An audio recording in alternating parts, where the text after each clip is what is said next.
કૌશલ્ય વિકાસ અને ઉદ્યોગ સાહસિકતા મંત્રાલય ભારત સરકાર દ્વારા પ્રસ્થાપિત જન શિક્ષણ સંસ્થાન ભરૂચ દ્વારા ઈદારા શૈક્ષણિક સંકુલના સેન્ટ્રલ હોલ ખાતે આંતરરાષ્ટ્રીય મહિલા દિનની ભરૂચ જિલ્લા ભાજપના નવનિયુક્ત પ્રમુખ પ્રકાશ મોદીના અધ્યક્ષતા હેઠળ તથા નગરપાલિકાના મહિલા પ્રમુખ શ્રીમતી વિભૂતિબેન યાદવની ઉપસ્થિતિમાં ઉજવણી અંગેનો કાર્યક્રમ યોજાયો હતો, જેમાં અગ્રણી મહિલાઓનું સન્માન તથા પ્રશિક્ષક મહિલા બહેનોને એવોર્ડ અર્પણ કરાયા।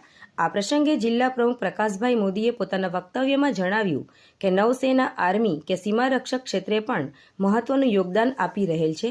રમતગમત ક્ષેત્રે પીટી ઉષા અને અવકાશ યાત્રી તરીકે સુનિતા વિલિયમ્સ પણ એક ઉદાહરણ છે। સ્થાનિક, રાજ્ય અને રાષ્ટ્રીય કક્ષાએ, આંતરરાષ્ટ્રીય કક્ષાએ મહિલાઓએ વિવિધ ક્ષેત્રોમાં ભૂમિકા બજાવી છે। આ પ્રસંગે નગરપાલિકાના પ્રમુખ વિભૂતિબેન યાદવે બહેનોને શુભેચ્છા પાઠવી હતી અને અગ્રણી મહિલાઓના વિશેષ યોગદાન માટે સન્માનિત કરાયા હતા, જેમાં બોર્ડ મેમ્બર શ્રીમતી ઇન્દિરાબેન રાજ, શ્રીમતી વિભૂતિબેન યાદવ અને શ્રીમતી મંજુબેન પરમાર, પ્રશિક્ષકો શ્રીમતી સારિકાબેન પ્રજાપતિ, શ્રીમતી આબેદાબેન રેઠડા અને શ્રીમતી છાયાબેન પાટીલને પોતાના ક્ષેત્રની શ્રેષ્ઠતમ કામગીરી બદલ કૌશલાચાર્ય એવોર્ડ મહાનુભાવોના હસ્તે અર્પણ કરવામાં આવ્યા હતા। સાથે જેએસએસના સ્ટાફ સભ્યો શ્રીમતી કૃષ્ણાબેન કથોલિયા, શ્રીમતી હેતલબેન પટેલ, શ્રીમતી રૂપેલબેન રાણા અને અમિતાબેન વસાવાને સુંદર કામગીરીને બિરદાવી તેમનું બહુમાન મહાનુભાવો દ્વારા કરવામાં આવ્યું।